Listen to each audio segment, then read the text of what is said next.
26 volunteers are spending their Australia Day in Perth's sweltering conditions to prevent the eviction of a family, including 6 children. Organised by the First Nations Homelessness project, the volunteers are fixing public housing rentals in 40-degree heat. Researcher Gerry Georgatos joins me now from Perth. Gerry, thanks so much for talking to us today. Can you explain to us the kind of work that's going on in that sweltering heat right now?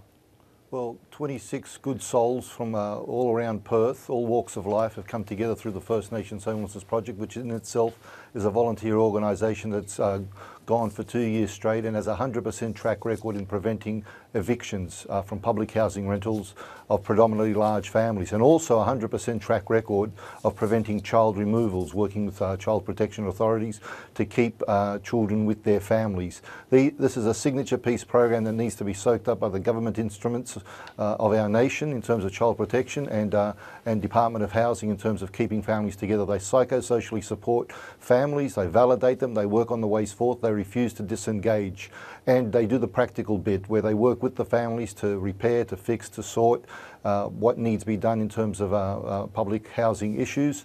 And we've got 26 volunteers today who on this day, whether we call it Invasion Day, Survival Day, or to some Australia Day, have decided to spend their day in 40-degree heat making the repairs, the sorting out, the fixing, and it's 26 people that arrived at 8 a.m. in the morning and are still there now as I'm going to wear with yourselves. So it's goodwill, but it's also the ways forward in how to prevent evictions of particularly large families into homelessness, and most Australian households would not know the extensiveness of homelessness of large families on our streets, particularly in the urban masses, and it's extensive. And one statistic which is harrowing is the reality that there are 18,000 children aged 12 years and less living on our streets in this country, in this relatively affluent country. 18,000 children 12 years and less. But the ways forward are to psychosocially support, to work with aberrant behaviour, but to understand that some families are that impoverished and they're living so far below the poverty line that they need other people to support them. And the way we should measure the health of a family is through the eyes of their children. And these 6 children, who are one of many families that have been supported by the First Nations Homelessness Project, are rich in their love and also longing for one another. The issue of homelessness and those stats that you cite, they're extraordinary numbers. And when it comes to the Indigenous population, does the issue of homelessness affect that community even more? Oh, absolutely. The narrative is one of a grim reality. Look, my predominant work is a suicide prevention researcher in this nation. We have 1 in 18 of all Aboriginal and Torres Strait Islander deaths say suicide. That's the official statistic. But the grim reality, the staggering, harrowing statistic is that it is more than likely 1 in 10 because of underreporting issues.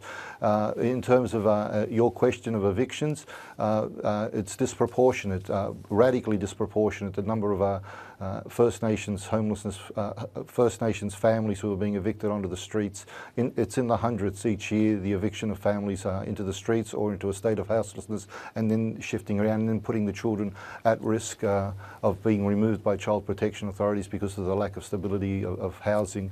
So half the homelessness in Perth, for instance, itself is actually of First Nations people, despite them being less than 2% of the population. But half the homelessness is actually of Aboriginal and Torres Strait Islander people. It's an abomination, moral, political and otherwise. And as a suicide prevention researcher, I'd like to denote this statistic. The most elevated risk group to suicide in our nation is individuals who as children were removed from their biological families. Thereafter, it's former inmates, and in the first year post-release, they're 10 times more likely to lose their life to an unnatural death or suicide than in any time while in prison. And then the group thereafter are recent evictees, particularly large families who have been recently evicted from their homes, and members of those families are at elevated risk to suicide and other aberrant behaviour.